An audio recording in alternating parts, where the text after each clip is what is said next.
In this video, I'm going to show you how to turn a Raspberry Pi 4 into a USB gadget you can use on the go. I'll show you how to connect your Raspberry Pi directly from a Windows laptop using a single USB-C cable and how to share your laptop's Wi-Fi connection with the Raspberry Pi at the same time. This setup is especially useful when you're traveling or working in a new location and don't want to carry a monitor, keyboard, or mouse with you. If you're new here, my name is Caroline, and I make Raspberry Pi tutorials and DIY tech videos that are meant to be practical and easy to follow. If this setup is useful to you, please like and subscribe. Before we get started, there are a couple of important caveats. First, this video is Windows specific. Many of my previous Raspberry Pi videos were recorded on a Mac, but the steps for USB Gadget Mode and Wi-Fi sharing are different on Windows. Unfortunately, this setup is not directly transferable to a Mac OS. Second, I strongly recommend setting this up at home first, where you know the Wi-Fi name and password. In my experience, flashing a MicroSD card and completing the initial updates from a hotel or public network doesn't always work reliably. Once everything is set up and updated at home, this USB gadget workflow works very well on the road. Now let's talk prerequisites. Throughout this video, I'll be using Raspberry Pi Connect, which is a service from Raspberry Pi that lets you access your Pi remotely, even when it's not on the same Wi-Fi network. This does require creating a Raspberry Pi Connect account. I've covered Raspberry Pi Connect in previous videos, and I will link to that below if you want a deeper dive. You'll also need a Raspberry Pi Imager, which is a free download. Finally, you may need to install Python on your computer. At the time of this recording, one of the steps uses Python. That could change in the future if Raspberry Pi includes this directly in the Imager, which would remove that step entirely. I'll link to a free Python download just in case. With that out of the way, let's get started.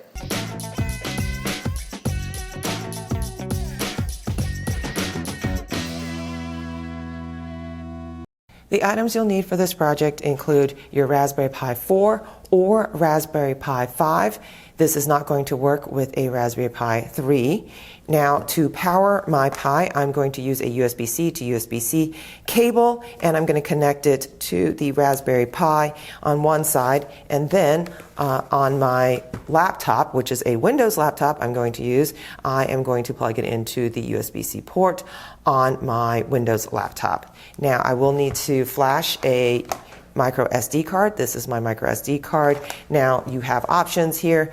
If your computer is like mine and has a MicroSD card slot, then all you have to do is insert it and flash it from there, and I'll go over that shortly. But otherwise, if you don't have a MicroSD card slot on your computer, you will need some sort of card reader. This is a USB card reader, and you can just insert it into your computer.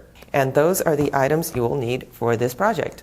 Before you get started, I do recommend checking whatever power source that you decide to use. Plugged into the USB-C of my Raspberry Pi, and then plug it into the USB-C slot on my computer. And then I want to make sure that the lights do come on and it is working properly. I say check this first because I tried the same process with my Raspberry Pi 4 1 gigabyte, and I don't know if it's specific to mine or they're all like this, but when I plugged in my Raspberry Pi 4 1 gigabyte into the USB-C slot on my computer, that worked just perfectly fine with my Raspberry Pi 4 gigabyte. The lights did not come on. So you do want to check to make sure the lights right here do come on when you try this with a different power source. Now, let's start by taking a look at the Raspberry Pi's blog post about the USB gadget. You can use your Windows laptop as the monitor, the mouse, the keyboard, and also as a USB gadget,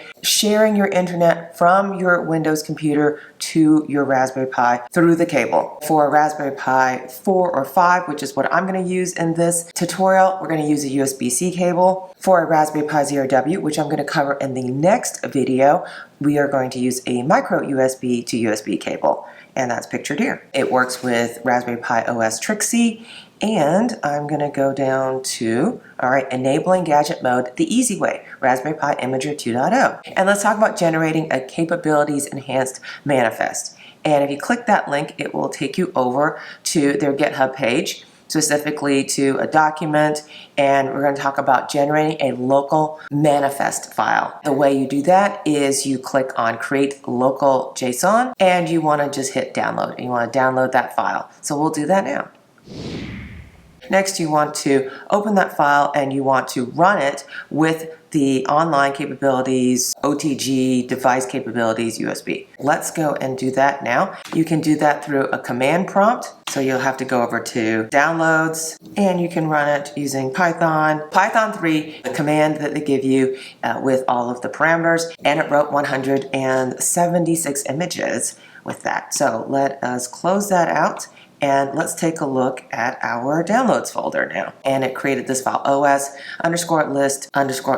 So we're going to open that now, and I'm going to right click on it, and you're going to open it with the Raspberry Pi Imager. That is the default. So if you just hit open, it's going to open your Raspberry Pi Imager, but it's going to open with this local repository file that I just created. So I'm going to hit open. And it is going to make it slightly different from what you saw previously. And let's select our Raspberry Pi device. I'm going to use a Raspberry Pi 4 for this tutorial, but you could use a 5 as well. I'm going to hit next, and I am going to choose Raspberry Pi OS 64-bit. That is recommended. I'm going to hit next, and I'm going to choose my SD card. I've already inserted it. I'm going to hit next. I'm going to give it a name, Raspberry Pi 4 USB Gadget. So I remember that. I'm going to hit next. Capital city, I'm in the United States, so I'm going to choose Washington, D.C. We'll select America, New York, and my keyboard layout is US. So select the one that's most applicable to you. Hit next.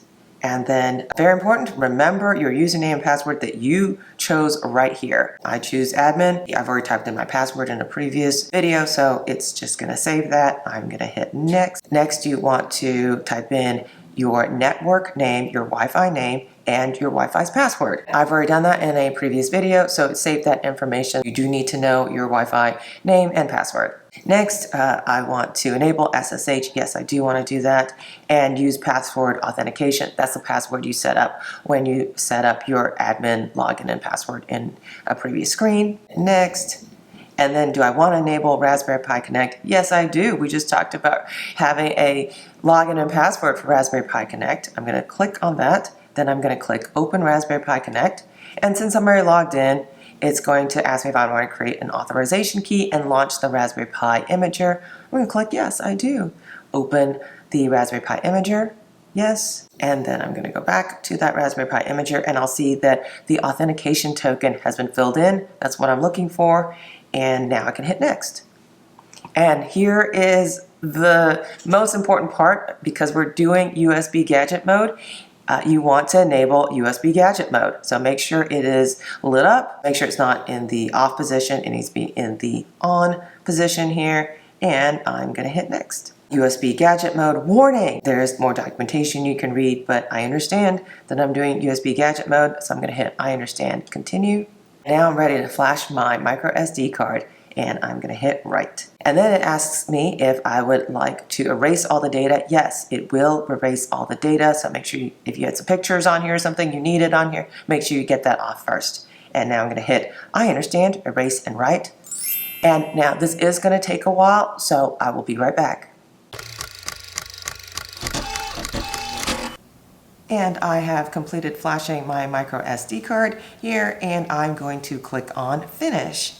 Now that we've completed flashing our microSD card, I can just simply eject it out, and I'm going to insert it into my Raspberry Pi 4, and here it works right here in this slot. To power it up, I will connect USB-C on the Raspberry Pi to the USB-C port on my computer. Right here, USB-C to USB-C, and it will take a few minutes for it to boot up, power up, get on the internet. I will be right back. Now we have waited a few minutes, and our Raspberry Pi with USB Gadget is now online. So let's go over to Raspberry Pi Connect, and I will refresh, and there it is. We have our Raspberry Pi 4. Now, you have your choice of how to connect. You can connect via screen sharing or remote shell, just like regular the last time we did this without USB Gadget. So I'm going to hit screen sharing just to show you what you're going to see. And it's going to be exactly the same as what you saw even without the USB Gadget. And here we go. Here is the default Raspberry Pi screen. Now, something I'm going to highly recommend that you do is over here, I'm going to highly recommend that you install all the applicable updates. Okay, and you want to make sure your Raspberry Pi is actually working on the internet that it was set up from. So you need to make sure it is online. You can install all your updates, and that way it's ready to go, and it will switch over when you get to that next new Wi-Fi. And you do want to verify you are on the internet, so I'm just going to open up an internet browser just to make sure we're on the internet. And my internet browser is working. Let's verify that by going to my website. And there it is. There's my website, Women's Guide to Winning in Tech, and it is on the internet. Install all of our updates, and I'll be right back. And it will take a while. And as we are following along on our Raspberry Pi USB Gadget Mode blog post, we've generated the Capabilities Enhanced Manifest. We have selected the customization. We've enabled USB Gadget Mode. There is a Windows driver requirement.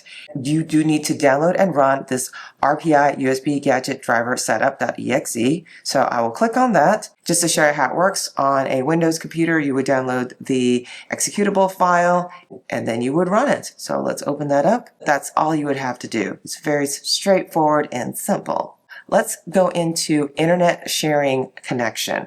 To share your internet, you want to go into your settings. Let's go into Settings and let's go to Network and Internet. It is recognizing your Raspberry Pi when you see the Ethernet and a number behind it. It may not be the number 3, it could be the number 7, it could be the number 9. This is Ethernet 3. That is what it represents. It represents that an Ethernet gadget has been detected on your Windows computer. The key to this is, and I found this out and I don't think this is explicitly covered in the blog post, is you want to enable your mobile hotspot. So I'm going to open that up now. And even though it says share over Wi-Fi, it can share over a USB gadget, which is great that I enabled USB gadget in the previous step. Turn on mobile hotspot. Excellent. And let's go back to network and internet. Now let's go down to advanced network settings. Now there are 3 network adapters. One is the Wi-Fi that your computer is connected to. Local area connection 12, that represents the mobile hotspot. And Ethernet 3 is your Raspberry Pi as a USB gadget. Excellent. So let's go to Wi-Fi, and I'm going to hit the down arrow to open that up. And then more adapter options. I'm going to hit edit. And then over here, I'm going to click sharing. It should say allow others. You now want to enable it. And then you want to hit this drop down and you want to select your Ethernet and the number corresponding to the Ethernet of your Raspberry Pi, Ethernet 3, and I'm going to hit OK. And it will take a few minutes, but that is how you share internet from your Windows computer to your Raspberry Pi. If you are in a situation where you're not at home, not using your home Wi-Fi, then you are sharing it. Maybe you're in a hotel type Wi-Fi where you had to accept terms and conditions or something. So that is how you enable it. And then let's go back over to personal devices. I'm going to refresh and my USB gadget for my Raspberry Pi 4 is now enabled and I can connect via screen sharing and I can open up the internet. I am restoring the tabs previously. Let's go to my GitHub page and take a look at my repositories. And let's play the AP French study quiz. And I'm going to copy the URL. I'm going to open a terminal and I'm going to do a git clone and the URL. And we are going to copy all the files from this repository. And then we can go into our Raspberry, hit programming, hit Genie or Thani, either one's fine. Let's open a file and AP French study quiz is here. Those are the files we just downloaded. I'm going to select a file. I'm going to open that up and here is the AP French quiz. And let's play it by hitting this run button. And here it is. Here is the AP French practice quiz. Now I'm not going to try to get these answers correct. That's it. You now have a Raspberry Pi 4 running in USB Gadget Mode, connected directly to your laptop, sharing its internet connection. This setup is incredibly useful for travel, secure environments, and any situation where you don't want to bring extra hardware with you. If you're new here, my name is Caroline. I make Raspberry Pi tutorials and DIY tech videos that focus on real-world use cases. If this video helped you, please like and subscribe and check out the rest of my channel. In the next episode, I'll cover USB Gadget Mode using a Raspberry Pi Zero W, which is a little different and it's actually a better model. Thanks for watching, and I'll see you in the next one. Bye now.